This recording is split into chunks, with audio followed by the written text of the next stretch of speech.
Սա պարտության դիվանագիտություն է, որը հաջորդել է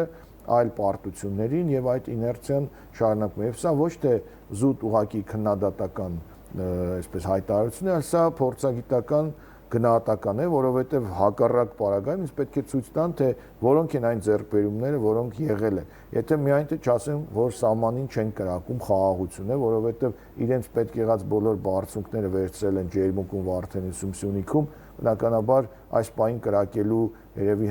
կարիք էլ չկա, բայց երբ որ իրենց ցանկությունները կամ իրենց նպատակները թելադրեն կրակել, ապա հաստատ կրակելու են, որովհետև Ադրբեջանի մտածողությունը Հայաստանի հանդեպ չի փոխվել։ Դուք կարող եք նայել Իլհամ Ալիևի ելույթները։ Դուք Ադրբեջան ասելով նաև Թուրքիա եք հասկանում։ Դե